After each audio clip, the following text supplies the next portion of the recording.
will spend more than 50 years behind bars after being found guilty on crimes connected to an incident from early last year. Police say James Skirvin ran over his daughter, led police on a chase before crashing into a police cruiser. 2 News reporter Sartaj Singh attended the sentencing hearing where he heard statements from the officer injured in the crash as well as Skirvin himself.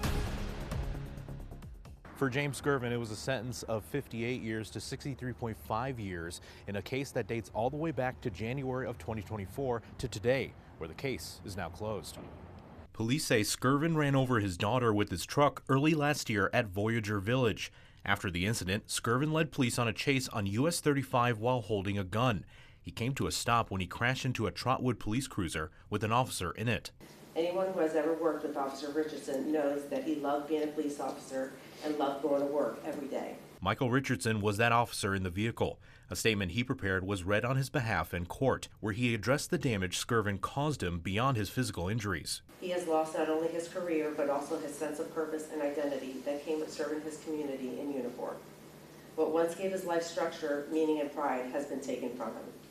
Officer Richardson's personal and professional life has been upended. Before hearing his sentence, we heard from Skirvin, who hopes that Officer Richardson can forgive him. I did not intentionally target Officer Richardson.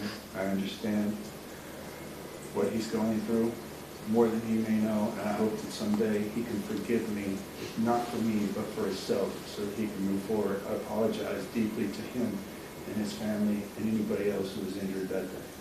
Skirvin was then sentenced to 58 years to 63.5 years in prison. And I found, and the jurors agreed, that your testimony was self-serving and inconsistent with the evidence. Montgomery County Judge Elizabeth Ellis going over details of the case during the sentencing, as well as something that Skirvin said to his lawyers. Your attorneys quoted you in the sentencing memorandum saying that I led a law-abiding life for 54 years and I ruined it in 7 minutes. Except you didn't just alter your life, Mr. Skirvin. You altered the lives of your daughter, Captain Samples, Sergeant Cairns, the other law enforcement officers on the scene, and you permanently altered the life of Officer Michael Richardson. There were a lot of people inside the courtroom today to show support to the victims, and you can sense the relief on their face as they were exiting, as those doors closed not only to the courtroom, but to the final chapter of this case. In Dayton, Sartaj Singh, 2 News.